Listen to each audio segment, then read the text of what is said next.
Donc, pour replacer dans le contexte de ce qu'on avait récemment étudié, on avait rappelé qu'il y a 5 événements tristes qui sont propres à la journée du 17 Tammuz, qui sont rappelés, qui sont même célébrés le 17 Tammuz. C'est la Mishnah dans Ta'anit qui nous apprend que ces 5 événements se sont produits le 17 Tammuz. Premièrement, les premières tables de l'Alliance qui furent brisées par Moïse lorsqu'il vit le peuple danser autour du veau d'or. Deuxièmement, le sacrifice permanent qu'on appelle en hébreu le Korban Tamid, qui cessa au temple. Troisièmement, la ville de Jérusalem qui fut prise d'assaut par les Romains sous Titus, puisque la prise de la ville par Nabuchodonosor eut lieu le 9 Tammuz, selon Jérémie 52:8. Quatrièmement, Apostomos qui brûla la Torah. Et enfin, cinquièmement, une idole qui fut dressée dans le temple de Jérusalem. D'accord? Une fois qu'on a rappelé cela, ces fameux 5 événements, il est important de souligner que comment en est-on arrivé là? Comment est-on arrivé à cette sorte de fatalité que 5 événements un peu tristes que les autres puissent arriver à la même date? Qu'est-ce qui s'est passé?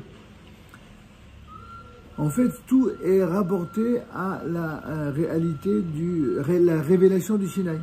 Akadosh Baruch Hu avait purifié le cœur de tous les enfants d'Israël. C'est ça le miracle de la révélation du Sinaï. C'est que non seulement c'est une révélation qui s'est faite à la collectivité d'Israël, mais une collectivité qui était propre, qui était en quelque sorte rendue pure par la volonté d'Hachem lui-même. Et cette pureté les ont amenés à l'unité. Dans l'univers des hommes, c'est souvent l'idolâtrie, c'est souvent la faute, c'est souvent le laisser-aller qui génère les conflits. Et c'est un des messages clés de la Torah du Sinaï. Et en effet, ils avaient tous accepté la Torah comme un seul homme, d'un seul cœur, nous dit Rashi là-bas, sur Exode 19:2.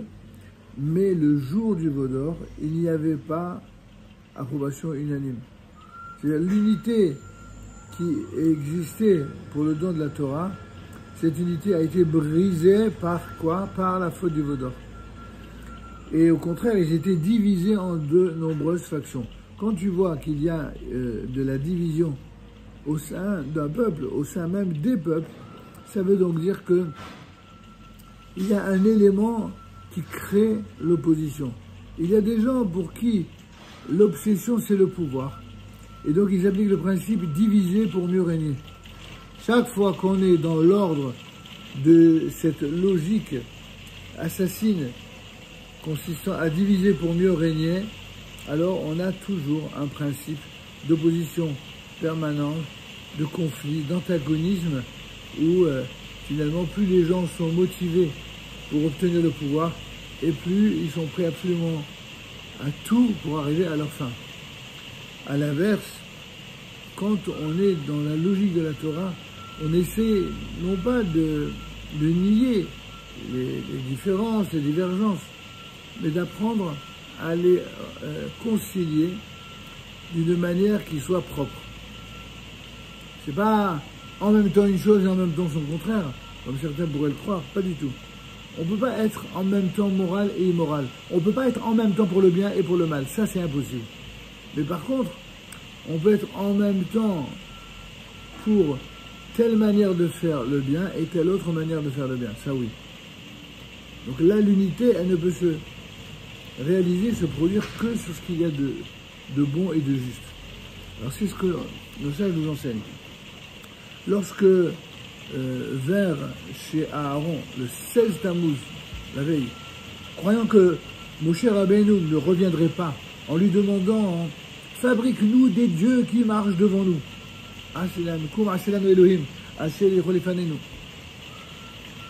C'est quoi cette obsession de créer des dieux?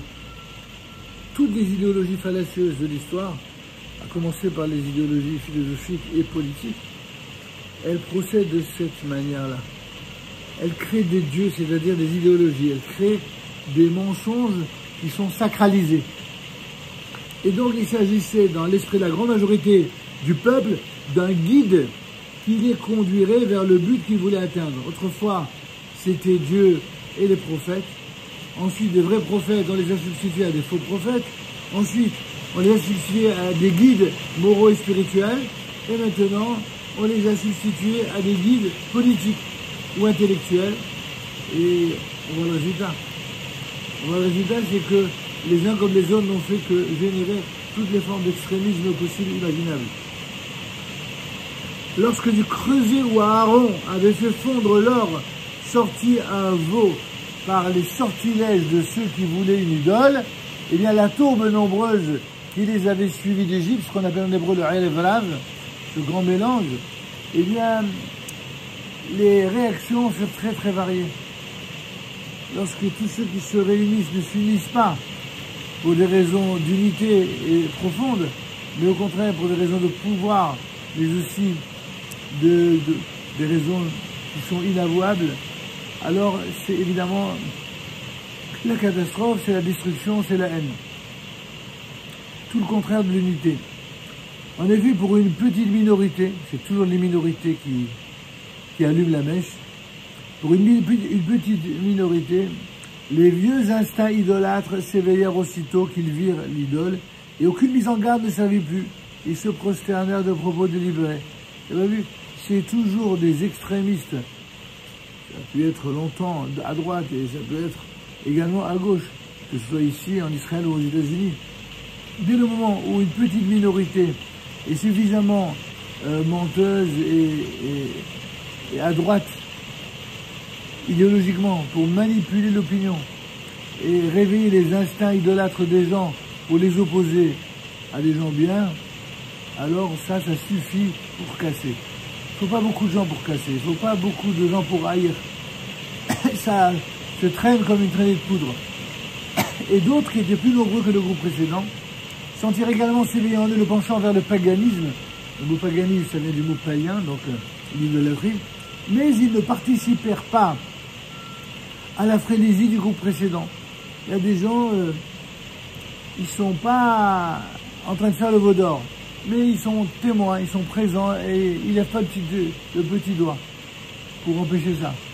Ça, on a connu ça 1000 fois dans l'histoire, nous, peuple juif. Ils se contentèrent de regarder et de leur amuser, ça les fait rire. Quant à la minorité de fidèles qui désapprouvaient, voyant la foule qui était portée au mal, c'est ce que Aaron lui-même a reproché, n'est-ce pas?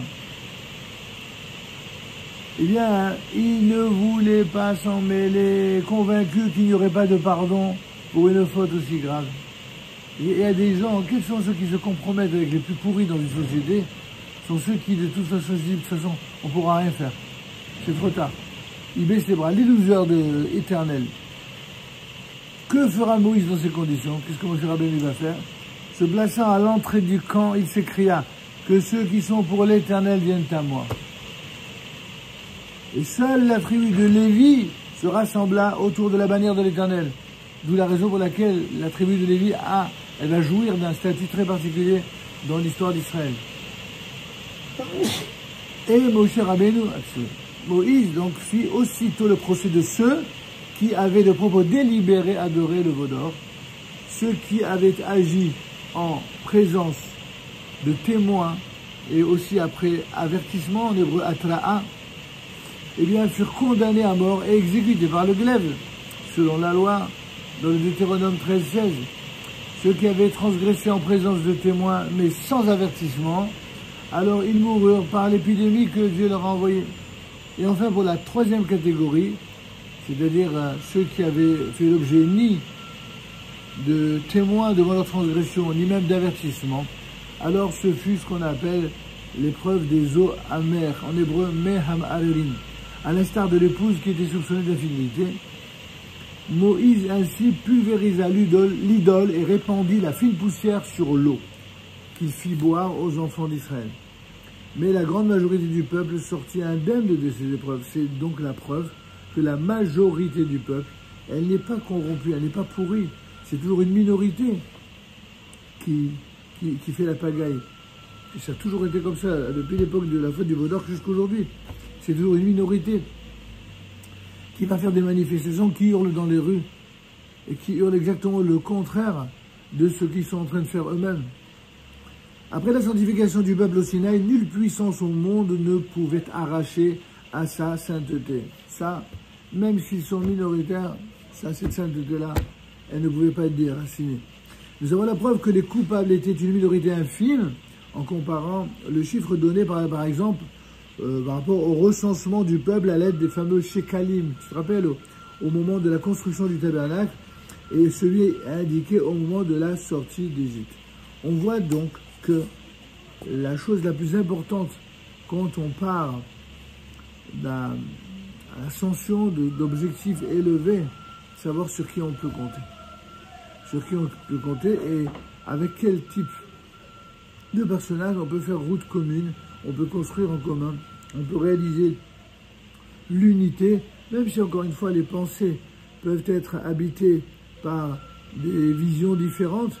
Dès le moment où le cœur est animé par une foi ardente de cette nécessité supérieure de l'unité, alors malgré les divergences, on peut toujours arriver à réaliser l'unité et le shalom. C'est exactement ce que a voulu construire Aaron à Cohen, qui est notre référence dans ce domaine.